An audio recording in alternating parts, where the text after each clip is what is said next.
In Jamaica Hospital, New York City, you're born with a silver spoon in your mouth. A really shiny one. Your dad Fred is a multimillionaire after all. As soon as you leave the hospital, you move to your dad's mansion in Jamaica State, Queens. You're cute now, but many people won't think so in the future. In fact, they'd use it as a means to mock you during your presidential campaign, but you're made of tough stuff, so it doesn't get to you. After all, you're Donald Trump, and you're destined to be the king of America, or at least that's what you believe. And you'll either prove it to the world or die the greatest fool of all time. Your childhood's pretty interesting. You grew up with 3 older siblings and a younger brother. It's a full house, but even among your family, you stand out as the rough and unruly child. Your father doesn't like that very much, so he decides that you need some discipline in your life and sends you to a military academy at the ripe age of 13. It does come with its advantages though, since you finally get a chance to improve your bullying skills. Leadership skills. But that doesn't go over well with your classmates who hate you. You're competitive to the point that it's unbearable, but it's all part of your home training. After all, your father used to tell you all the time that there are only 2 kinds of people in the world: the winners, better known as killers, and losers. And since your dad didn't raise no loser, kill you did. But before you begin your killing spree, you need to be put in your place. After all, the high and mighty attitude of a millionaire's son has no place on a military base. So when you arrived at the military academy and immediately got out of line, you were given a slap on the face for the first time in your life. That took you down a notch. You might have appreciated that slap a bit more if you knew that a bullet would graze your ears decades down the line. It must have hurt a lot less. But while other kids barely survive the school, you thrive. The brutal and stiff environment feels like home to you. You yell at your classmates, push them around, and rule your dorm with an iron fist. This school is the perfect climate to nurture the skills you'd eventually use to rule America. Despite your apparent love for the military school, you avoid getting deployed to Vietnam during the war. You have your eye on something else, a different type of glory. You follow in your father's footsteps and get into real estate. After college, you join the family business and bring in an expansion mindset. You want your dad to leave the low and middle income houses that made him millions and get into housing for the top 1%. You go all out on this idea, and before you know it, it actually ends up being successful. So your next big move is to buy a hotel, but you don't have the money. You do the next thing most people in your position would do, taking a loan. This would repeat itself over and over again, until one day the debt becomes too obvious and you begin to drown in it. Daddy tries to help you, but gets into trouble because it's an illegal loan. You're on the verge of ruin, and the press are like vultures waiting to tear your flesh. Just when you think things couldn't get any worse, they do, because now you're facing a different kind of problem, a more personal one. Your wife wants a divorce during the greatest financial crisis of your life. The divorce is messy. The tabloids are filled with all the private details about you, your wife, and your arrogant mistress. In the end, you're $14 million poorer. She gets your beautiful Greenwich mansion, an apartment in your plaza, and usage rights to your exclusive Palm Beach resort. All this happens while your businesses are filing for bankruptcy, one by one. While you're still drowning in a sea of debt, you marry the arrogant mistress, and she becomes your second wife. And it isn't a small wedding after all. You go big or you go home. But your finances are crying out for help, and soon, it's gonna get even worse. Because this isn't the high-stakes world of 1980s New York when you're riding high with your name plastered on towers, your ego inflated by the intoxicating rush of success. This is the 1990s when a financial storm will nearly sink you. And when it arrives, your boat gets hurled around in the storm, and for a moment, it feels like you're about to drown. But just when you thought everything was over, the winds calmed, and the skies parted to show you the aftermath. The good news is that the storm didn't sink you. The bad news is that it does sink everyone else that was associated with you, but that doesn't matter. What's important is that you are safe. So how did you get out of the sea of debt? Well, no one truly knows except, you. Some think you worked really hard. Others think you schemed. But to uncover the truth, we must start from the very beginning. To build an empire without capital is impossible, so you borrow wildly, leveraging everything, convinced the good times will never end. But they do. The casinos in Atlantic City, your crown jewels, are bleeding money. By 1991, you're staring down $900 million in debt, your empire teetering on the edge of ruin. The banks are circling like vultures, the press is gleefully writing your obituary, and you're scrambling to avoid total disaster. You're not just failing, you're failing spectacularly, publicly, humiliatingly. The same ego that built you up is now dragging you down, and for the first time, you're facing the very real possibility that Trump might become synonymous with bankruptcy, not brilliance. But you're not going down without a fight. You're wheeling, dealing, and manipulating like your life depends on it because financially, it does. You're negotiating with banks, playing hardball, convincing them that you're still worth more alive than dead. You leverage your name, your brand, and your sheer audacity to stave off total collapse. You're selling assets, restructuring debt, and even convincing your father to bail you out with a sneaky $3.5 million casino chip buy to keep your failing Taj Mahal afloat. You're spinning every loss as a win, every setback as a strategic masterstroke, and somehow, against all odds, you're clawing your way back. By the mid-90s, you're offloading failing properties, pivoting to licensing deals, and reinventing yourself as a reality TV star. Because if there's one thing you understand, it's that perception is everything. You're not just surviving, you're rewriting the narrative, turning disaster into a comeback story.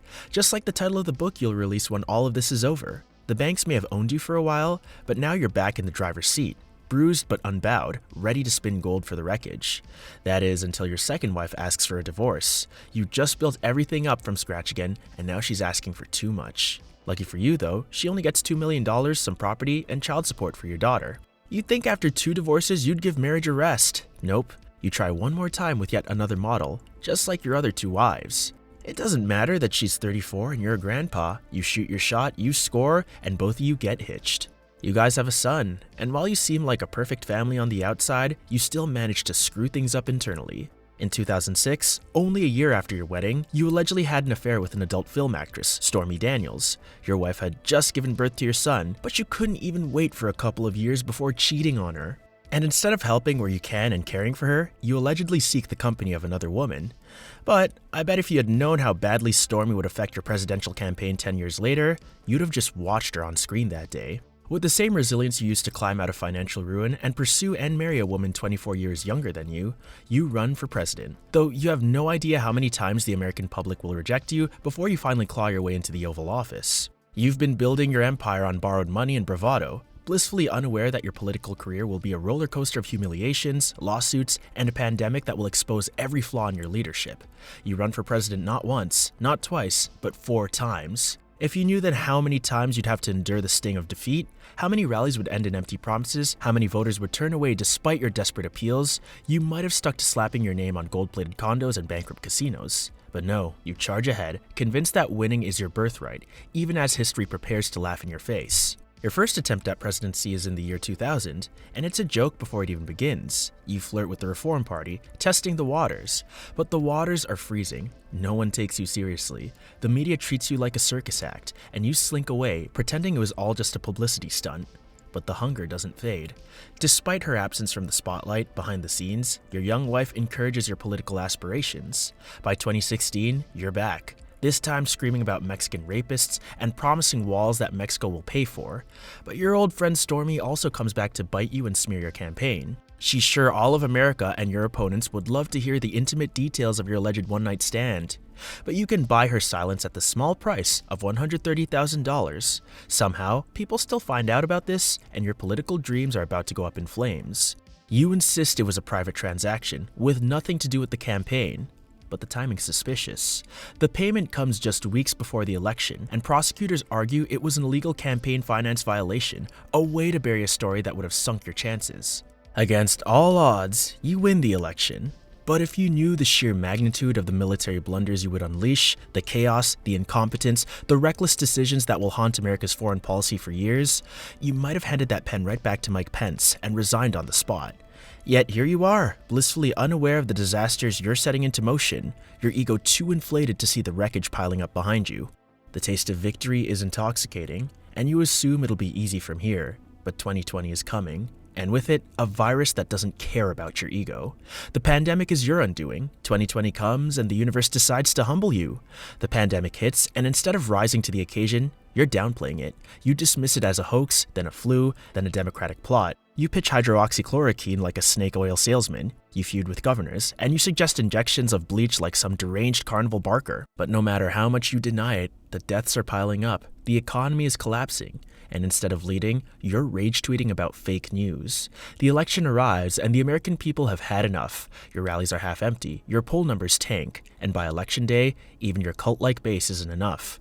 You lose badly to Joe Biden, a man you call Sleepy Joe, as if that's somehow worse than being the guy who botched a pandemic. But you can't accept it. You scream fraud, file lawsuits that get laughed out of court, and whip your followers into a frenzy that ends with a mob storming the Capitol. It's pathetic and tragic, and a little voice nags at your brain. It's pathetic, just like you are. Why are you fighting so hard to be president again? When many Americans have nothing good to say about your last term. In 2017, you declared that you know more about ISIS than the generals, and with that arrogance, you ordered a surge of troops into a war you don't understand, ignoring the advice of military advisors who warned that escalation won't work. You suddenly begin negotiating with the Taliban, the very terrorists you once vowed to crush, without even involving the Afghan government. You're handing them legitimacy on a silver platter, releasing thousands of their fighters, and setting the stage for their eventual takeover. And you're doing all this while claiming you're ending the war, even though you're just ensuring it will end in humiliation. Everyone calls it a massive mistake, but you're too busy tweeting about fake news to notice. Meanwhile, you alienate allies left and right, because why bother with diplomacy when you can just insult people? You publicly trash NATO, calling it obsolete, and threatening to withdraw the US from the alliance that's kept the peace in Europe for decades. You cozy up to dictators like Vladimir Putin and Kim Jong-un, praising them as strong leaders while undermining democratic partners like Germany and South Korea. Oh, and then there's Syria. In 2019, you impulsively announced a full withdrawal of US troops, abandoning the Kurdish allies who fought and died alongside American forces against ISIS. You do it because, in your words, it's time to bring your boys home. But what you're really doing is greenlighting a Turkish invasion, leaving the Kurds to be slaughtered, and allowing ISIS to regroup. And then there's Iran. You rip up the nuclear deal for no reason other than Obama signed it, replacing it with nothing. No plan, no strategy, just maximum pressure that pushes Tehran closer to the bomb. You ordered the assassination of Qasem Soleimani, a reckless move that nearly sparks a full-scale war, only to back down at the last second when Iran retaliates. The worst part, you're doing all of this while gutting the State Department, firing experienced diplomats, and replacing them with men who've never set foot in a war zone. You're turning the Pentagon into a reality show where loyalty matters more than competence, and military decisions are made based on whatever Tucker Carlson ranted about last night. Oh, but don't worry, you'll never admit any of this is your fault. You'll blame the generals, the deep state, the fake news media, anybody but yourself, because in your mind, you're always winning, even though it's clear to everyone that you're not. And yet, like a bad penny, you keep turning up. 2024 rolls around and you run for president again, your legal troubles mounting, your speeches even more unhinged. You're a walking scandal, with indictments piling up, former staff testifying against you, and half the country just exhausted by your nonsense. The losses keep coming, in court, in the primaries, in the court of public opinion. But you don't stop. You can't stop. Because admitting defeat would mean admitting you were never as great as you claimed. And that, Donald Trump, is one thing you will never do. Somehow, someway, you find it. You find the win. You're president again. You're king. And now it's time to start your master plan to make America great again. So you sign executive order after executive order and put tariffs on not just your enemies, but also your allies. You cozy up to Vladimir Putin, attack the Ukrainian prime minister, and basically erase the 70 years of allies that you have built up, to the point that a French politician even suggested that the US should give back the Statue of Liberty for taking the side of tyrants. You tell everyone that it's what will fix the economy, but most economists shake their head, with them currently estimating a 50% chance that your actions will cause a recession. So flip a coin and you decide your destiny. Here you are, still shouting, still convinced you're the hero of your story. If you could only see what everyone else does, a man who lost more than he won, who turned a golden empire into a circus, and whose name will forever be tied to chaos, failure, and a very, very bad Bleach commercial. Or maybe your plan will work, and you'll go down in history as the man who truly did make America great again. All you have to do is flip the coin and decide your legacy.